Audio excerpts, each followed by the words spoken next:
Ilara moved through her sun-drenched kitchen like a conductor leading a silent orchestra.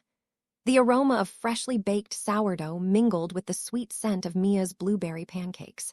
Her world was a symphony of small, joyful domestic rituals. Leo's enthusiastic chatter about dinosaurs, Mia's intense concentration as she decorated her plate with fruit, the comforting hum of the dishwasher. She was Ilara, architect of her own quiet joy, curator of comfort, and a loving stay-at-home mom. She'd chosen this life, traded a promising career in graphic design for paint-splattered aprons and storybook Sundays, and she'd never once regretted it. Her husband, Mark, was the steady anchor, the successful software engineer whose ambition funded their beautiful home and its vibrant, noisy heart. He was handsome, attentive, and seemingly devoted. Their evenings were filled with shared stories of their day, his hand often finding hers across the dinner table. Life, for Ilara, was a warm, perfectly woven tapestry. The first thread unraveled subtly, almost imperceptibly. Mark started working later, occasional late-night calls turning into a regular fixture. He'd offer vague explanations, big project, tight deadline, and Ilara, trusting soul that she was, accepted them without question. She'd leave his dinner covered in the fridge, a handwritten note wishing him good luck, always a little piece of her heart left behind for him to find. Then came the new phone, a sleek, top-of-the-line model from his company. He was unusually protective of it, always keeping it face down, even on his bedside table.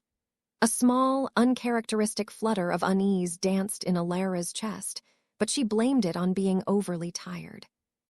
The day everything shattered began like any other. The morning rush, the school drop-offs, a quick grocery run. Mia was napping, and Leo was at a friend's house. Ilara decided to tackle the laundry, a task she usually found oddly meditative. She gathered Mark's clothes, the crisp shirts he wore to work, the casual jeans he favored on weekends. As she emptied the pockets of his favorite navy blazer, her fingers brushed against something unfamiliar. Not a receipt, not loose change. It was a small velvet jewelry pouch. Her breath hitched. Mark hadn't given her jewelry in months, and their anniversary wasn't for another half a year. Her mind scrambled for a logical explanation. A surprise for Mia, a gift for his sister. Her heart began to pound a frantic rhythm against her ribs as she pulled out the contents. It wasn't jewelry. It was a delicate silver initial charm, intricately engraved. An elegant swirlings. Ilara didn't know anyone named S in Mark's close circle. Not a coworker, not a family friend. A cold dread seeped into her bones, chilling her from the inside out. Her hands trembled, and the velvet pouch slipped from her fingers, landing silently on the pile of clothes. She sat on the edge of their bed, the perfectly made bed they shared, and stared at the gleaming silver letter. Her mind, usually so clear and organized, was a tangle of fear and denial. She felt a primal instinct to put it back, to pretend she hadn't seen it, to keep her world intact. But the seed of doubt, once planted, germinated with terrifying speed. She remembered the late nights, the averted gaze when she'd playfully asked about his day, the way his lips had felt slightly less present in their goodnight kiss. When Mark came home, the same handsome smile, the same casual inquiry about her day, it felt like a grotesque parody. He leaned in to kiss her, and Ilara flinched imperceptibly.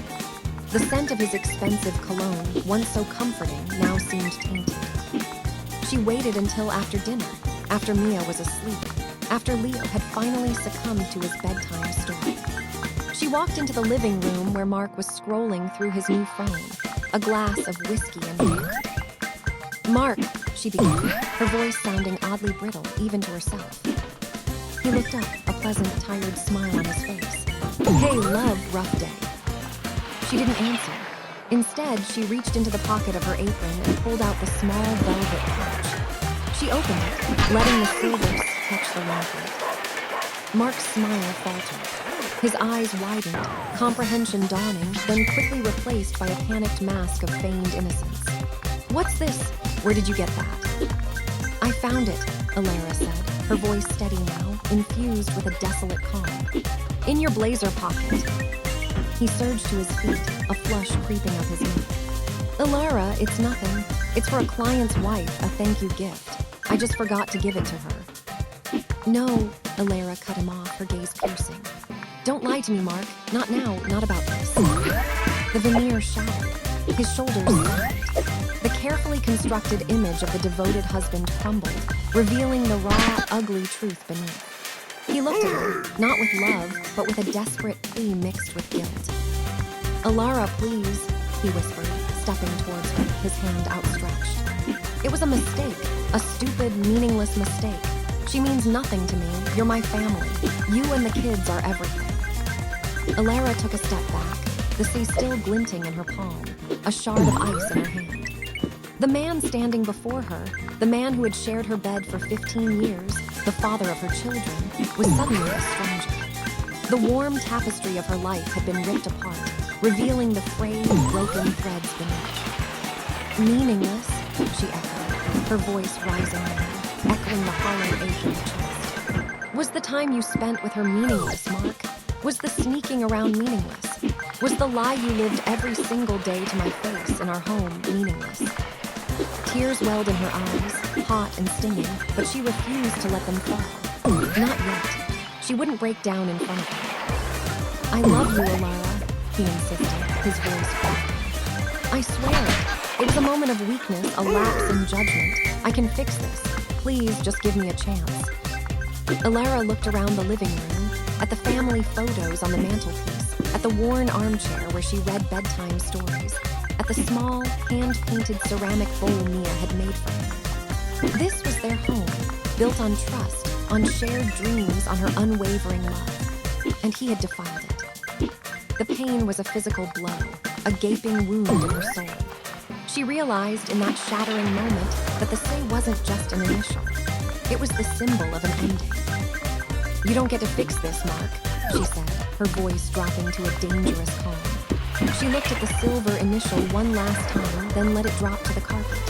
It chimed softly, a mournful bell in the sudden silence.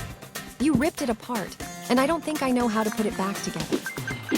She turned and walked away, the weight of a broken life pressing down on her, leaving Mark standing alone in the ruins of their carefully constructed world. The silence that followed was deafening, a vacuum where laughter and love used to be.